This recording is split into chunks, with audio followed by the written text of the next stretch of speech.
Are you having an interview and you want to nail it? What if you had an expert in human resources helping you? And what if additionally to the expert, the human resource expert, you had a technical hiring manager? Well, that is us. I'm Francisco Castellanos. I'm a technical leader doing dozens of interviews a year. So I would like to share with you my point of view on how you should be prepared for an interview. And I'm here with Shefie. I'm Shefie and I have 15 years of experience in human resources and specialize in recruitment and career management. I will provide you hiring strategies from perspective of recruiter and HR manager.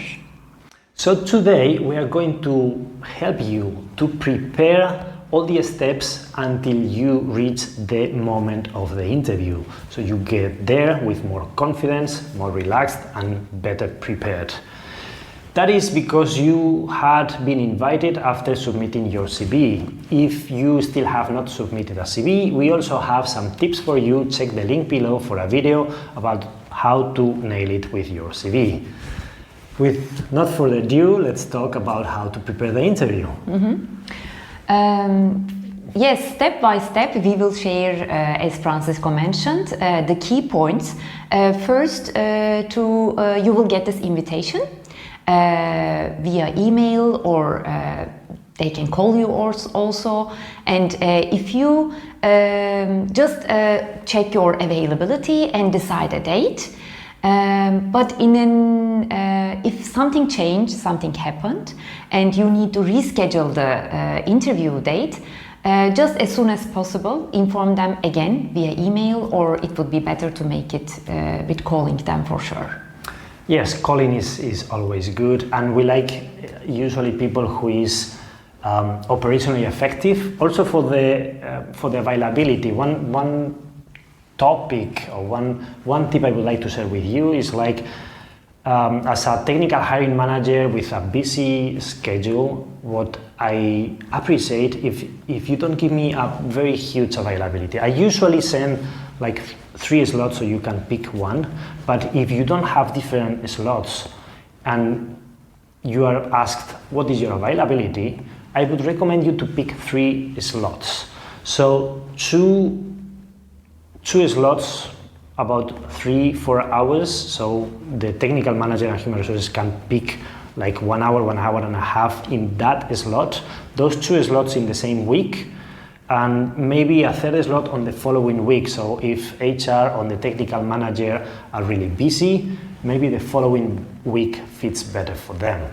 So that would be my tip when you are asked about availability.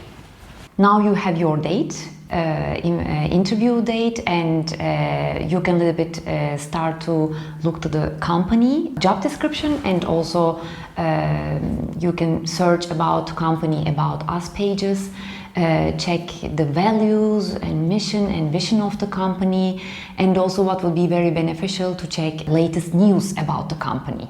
When you are doing your research, you can contact people in that company. You can even contact people in the team that you are supposed to be hired if you want. But I would totally advise not to contact the hiring manager that you are going to have the interview with. So if you do the research, try to be careful not reaching before your interview maybe a manager position or a team leader, because that will make the team leader to be in a position that is weird, because you already contacted him before and other candidates may have not. So it's totally fine if you contact the people who interview you after the interview, but before I recommend not to. But I totally recommend you to contact people in the company if you can via LinkedIn. Maybe you already have contacts there, and ask them about what is the team, and maybe you expand a little bit the network and you contact them how is the work there, what are the struggles on the team, the struggles in the company. You have very important information that is going to help you to negotiate better or talk about the important key points during your interview. To the interview, they can invite you physically. Some interviews are organizing online. But if you physically going to an interview, then it would be good to go there before. Just check the address, and because some companies have different kind of locations, different places actually, so be sure about the address. And also be there 15 minutes earlier. It's very positive for your first impression to be earlier there, and also take your time for 15 minutes. This will help you to calm a little bit and make a good start to an interview. Yes. Be ready though, if it's an interview in person, sometimes people is very punctual, but quite often I found in person interviews people is not that punctual. Also in human resources and the technical level, especially there are some important meetings going on. So be ready, like maybe you're waiting longer than you want. If the interview is online, I would recommend you don't need maybe to connect 15 minutes before, but 2-3 minutes before the meeting is totally fine. They had bad experience on interviews when the people was not fully ready. They may have not good internet connection, and then it was very difficult to conduct the interview. Or they were having technical problems at the beginning. For instance, some people is connected for the first time with a platform. It could be WebEx, it could be Teams, it could be Zoom, it could be many different platforms there, and not all of them are going to work well with your browser. So be ready to test as much as you can. Many of those platforms have like a test you can perform earlier, so you can check like your audio and your video is good. If not, maybe try to install if there is an app for your either mobile device or for your computer that you can install that is going to work better than with the browser itself. If you have some friends, maybe you can test it before if it's possible for that platform. So be ready. The day of the interview is going to be flawless, because the beginning of the interview is very important. And it's not the end of the world if you have technical problems at the beginning. That could happen. But knowing that someone is ready, it's really important. It causes a very first good impression, which if it's the opposite is difficult, you will need to do a very, very good second impression to overcome this, this problem. And also, for instance, if you have a backup plan, like I'm going to connect with the phone if the computer is not working, or I'm going to not connect through the internet, but I can connect the audio through the phone network instead of internet. This kind of backup plans is also something very useful, because if you have a problem, at least we know you're resolutive and you have a plan B, which is very important as a pre-question of the interview, yes. I would say. And another important topic, what to wear. This is the common question I got actually, what to wear in the interviews. Why? So cloth-wise? Cloth-wise, yes. Suit or not suit? That's the question. That's the question, yes. Very good. I remember in my early days when I was doing the interviews, not conducting the interviews, I was looking for the job. I was very worried, so they wear a suit or not, and I was wearing like a smart casual at the end, and I found that a good compromise. In any case, my tip here is to adapt to the culture of that company. So of course, if you're a punk and you're going to a, let's say, low office, probably just having some piercings there and, I don't know, leather jackets, maybe it's not going how you should be dressed there. So just do your research, see how the people is dressing, and try to adapt to that style, even if you don't like it. Start to talk about interview questions. Yes. Because probably you will be together with hiring manager and also HR manager, and technical questions will be there. Also behavioral competence questions will be there. How to make a preparation. Technical wise, maybe you can explain a little bit, Francisco. Well, yeah, technically it depends on what is expected, depends on your level of expertise mostly.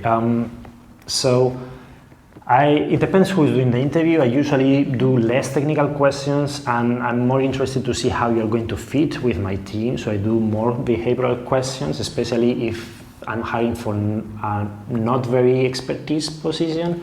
Although if it is more expert, I do more technical questions itself. But definitely I usually ask for failures and success examples. As I said, examples, try to talk of something you already did at work.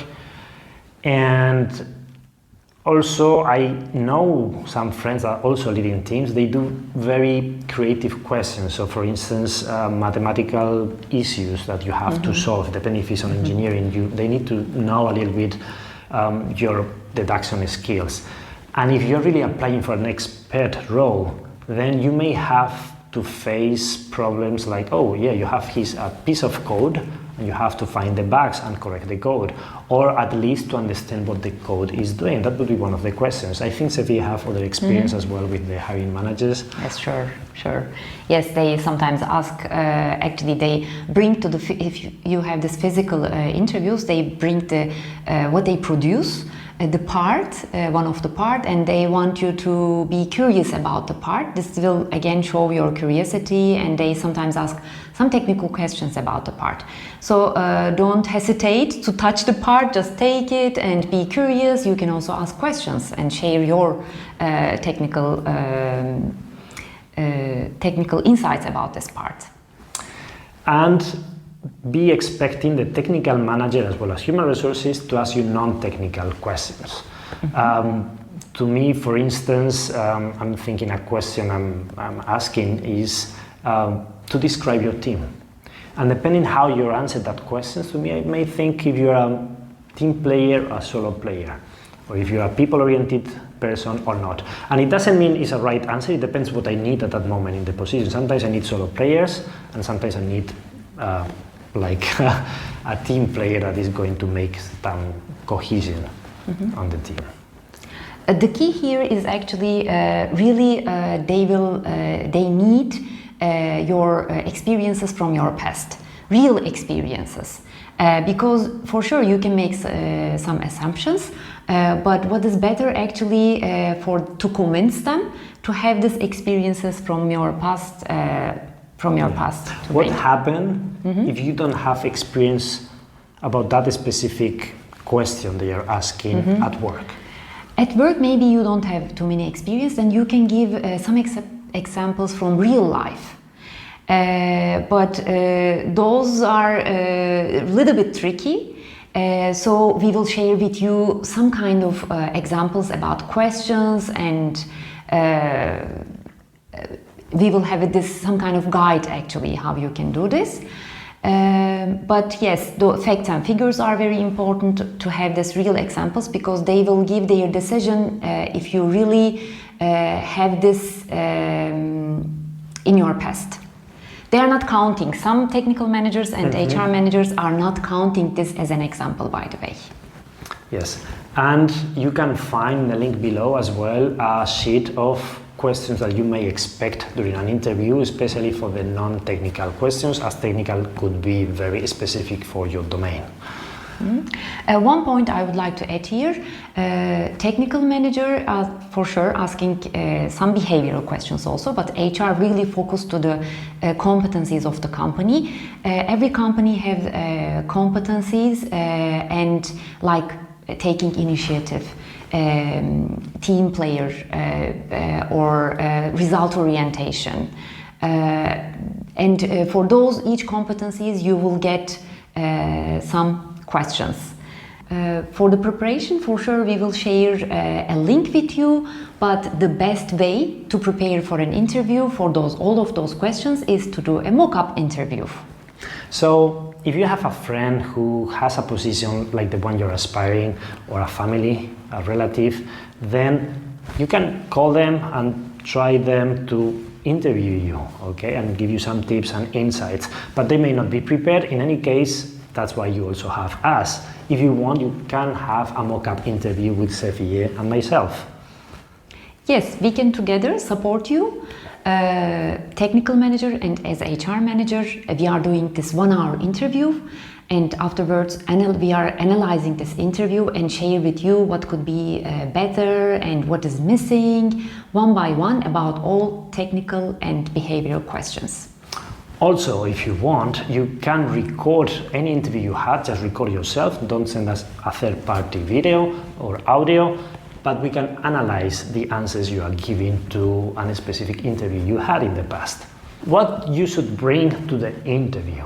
If you ask me, the only thing I expect you to have on an interview is a pen and a paper, because I want you to write down details. I want you to write down the questions you want to ask later on without interrupting me. I want you to write down key points that you want to ask about later. And also, if you have an in-person interview, something that is very useful is you write down the names of the people you have the interview with. Depends on the company actually or the position. Sometimes they want your portfolios, technical drawings, or if you have your technical projects on paper, just ask this to HR manager before coming to the company if they need such kind of portfolio or tools to bring to the interview. Yeah, of course, if you're a creative guy and you have some gadgets that you have developed on your own, it's something that probably is going to be a lot of fun in an interview, and we will appreciate to have it. With respect to the CV, for me it's not mandatory you to bring a CV. I don't know if HR is requesting for that. No. Mostly they have with them actually in the interview. The only point I see useful for you to bring the CV is you have a tailored CV. By the way, we can teach you how to prepare a CV in a different set of video. If you have different CVs for different positions you applied, at least you bring the CV you sent for this specific position, and you know the text you were writing about that specific position, and then you can you can answer when you are answering the questions, you can orient it always to the CV you have. It's easier for you to follow the interview. Last but not least, you will also get some questions like, do you have any question to us?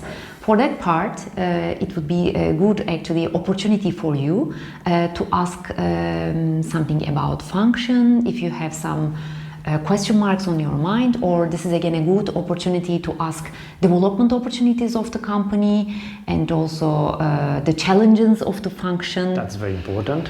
Yes. So talking about the challenges, we commented in a previous point or on a previous video, we commented like you should contact people working in the same company and if possible in the same team. You can ask them about the challenges the team and the company is facing. So if you do that before, you can orient and you can focus the answers you are giving in order to solve those specific problems they are having. In any case, adding that question at the end, what challenges the company or what challenges the team is facing, it will give you an extra insight. So you can already answer if you have, you can also tell them what would you do to help them to solve those challenges, because you already prepared that answer in advance, but also it can give you an idea about what is the level of transparency of the company and the team with respect to the challenges they have, which is also some important information for you to see if you fit in that team or not. As I mentioned before, the beginning of an interview is very important, so that's the end. So the last memory we're going to have about the interview is very important. So preparing some questions you ask at the end is going to make that interview to look better. It's something I really appreciate to the candidates, so they are curious and they want to know more about the job. During the interview itself, you may have asked questions, but always at the end have 2 or 3 questions. Not too many, but 2 or 3 questions is always very good. If you want to know about which questions to ask, you will find a link with questions for interviews. Yes, we will also add to the interview questions those possible end interview questions, let me say, you can ask. Yes, you have here the link for the next video about the interview itself and how to behave during the interview. Ciao! Ciao! I don't like it.